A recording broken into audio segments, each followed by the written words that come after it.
आज का टॉपिक है उपन्यास, समाज और इतिहास। देखेंगे पहला जो भारतीय उपन्यास है किस भाषा में लिखा गया था। जो पहला भारतीय उपन्यास है वो मराठी भाषा में लिखा गया था। ठीक है। हिंदी उपन्यास का पाठक वर्ग किसके लेखन से पैदा हुआ। जो हमारे हिंदी उपन्यास का जो पाठक वर्ग था वो देवकीनंदन खत्री के द्वारा पैदा हुआ। मेयर ऑफ कैस्टरब्रिज नामक उपन्यास के लेखक कौन है। Thomas Hardy. निम्नलिखित में कौन सी पत्रिका चार्ल्स डिकेंस की पहली धारावाहिक पत्रिका है। पिकविक पेपर्स की। ओली और धनिया किस उपन्यास के प्रसिद्ध पात्र हैं। गोदान। बंगाली में लिखा जाने वाला उपन्यास अंगुरिया विनिमय। तमिल भाषा के लोकप्रिय ऐतिहासिक उपन्यासकार रहे हैं आर कृष्णमूर्ति। सुदामिनी उपन्यास किस भाषा में लिखा गया। उड़िया। कादंबरी के लेखक बाणभट्ट। इंदुलेखा उपन्यास मलयालम में। पत्रात्मक उपन्यास क्या होता है। निजी पत्रों के रूप में जो उपन्यास लिखा जाए उसे पत्रात्मक उपन्यास कहते हैं। धारावाहिक उपन्यास क्या होते हैं। किस्तों में छपने वाले जो उपन्यास हो धारावाहिक उपन्यास होते हैं। पांडुलिपियाँ क्या होती है। बहुत अच्छा क्वेश्चन। जो हाथों से लिखी जाए किताबें वो पांडुलिपियाँ कहलाती हैं। परीक्षा गुरु उपन्यास अत्यधिक लोकप्रिय नहीं हुआ क्यों। क्योंकि यह उपदेश देते थे। लोगों को उपदेश सुनना पसंद नहीं है इसलिए लोकप्रिय नहीं हो पाया। सोसाइटिविज्म क्या रेखांकित करता है। निम्न जाति के लोगों की तरक्की के लिए शिक्षा के महत्व पर। बोलिए दोस्तों ये देखिए पहला भारतीय उपन्यास मराठी में लिखा गया मत भूलिएगा। सुदामनी उपन्यास बता चुके हैं उड़िया में। इंदुलेखा मलयालम में। हिंदी उपन्यास का पाठक वर्ग देवकीनंदन खत्री।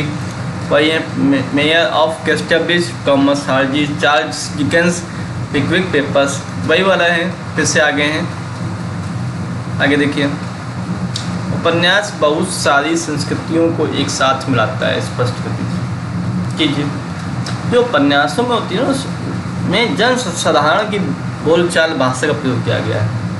उपन्यासों में अलग अलग बोलियों से निकटता बनाकर एक राष्ट्र के विविध समुदायों की दुनिया का निर्माण किया जाता है। और उपन्यासों में भाषा की अलग अलग शैलियों से भी सामग्रियाँ ली जाती हैं। और उपन्यासों ने किस प्रकार स्वतंत्रता सेनानियों को प्रेरित किया। आनंदमठ और अंगुरिया विनिमय ने स्वतंत्रता सेनानी फ्रीडम फाइटर्स को बहुत ही इंस्पायर किया। बंगाल में कई उपन्यास मराठों राजपूतों पर लिखे गए जिससे अखिल भारतीयता का विकास हुआ और साहस और गौरवशाली अतीत के आह्वान से युवा पीढ़ी में देशभक्ति का प्रसार हुआ। उपन्यास किस प्रकार औपनिवेशिक मानसिकता को उजागर करते हैं। डैनियल डेफो के जो लिखा गया है रॉबिन्स कुर्सी का नायक साहसिक यात्री होने के साथ व्यापारी भी है। इसमें गैर गोरे लोगों के बराबर का इंसान नहीं माना गया। जोसेफ कॉर्नेल ने अपने उपन्यासों में औपनिवेशिक गुलामी के काले पक्ष को उजागर किया। भारत में सामाजिक सुधार सोशल रिफॉर्म के क्षेत्र में उपन्यासकारों नॉवलिस्ट की भूमिका उदाहरणों के साथ समझाइए। उपन्यासों ने मनोरंजन के नए तरीके उपलब्ध कराए। कीमत कम थी। कहानियाँ वास्तविक और रोचक थी। व्यक्तिगत स्तर पर पढ़ने का आनंद मिला। और ब्रिटेन में महिला पाठकों की वृद्धि के लिए उत्तरदायी कारक कहते हैं 1920 के आसपास बंगाल में ऐसे उपन्यास हैं जिनमें किसानों निम्न जातियों से संबंधित बातें उठाई गई थी। चंदू मेनन का जो उपन्यास था चंदू मेनन याद नाम है कि इंदुलेखा उच्च जाति की वैवाहिक समस्या पर प्रकाश डालता है। इंदुलेखा और पोथरी कुजाम्बू ने सोसाइटिविज्म नामक उपन्यास में निम्न जाति के दमन की कड़ी निंदा की। हिंदी के पहले आधुनिक उपन्यास का नाम बताइए जो सबसे अधिक बिका। लेखक कौन था। R.L. स्टीवेंसन रुडयार्ड किपलिंग आदि उपन्यासकारों ने साहसिक घटनाओं पर उपन्यास लिखे। साहसिक घटनाओं पर आधारित उपन्यासों को युवाओं ने पढ़ना आरंभ किया और औपनिवेशिक क्षेत्रों के विकास ऐतिहासिक घटनाओं के गवाह बने। सैनिक कार्रवाइयों में हिस्सा लिया। प्रेमचंद के उपन्यास चंद्रकांता संतति एक रोमानी उपन्यास था। यह उपन्यास देवकीनंदन खत्री द्वारा लिखा गया प्रथम जो हिंदी उपन्यास था। इसे पूर्णतः पढ़ने के लिए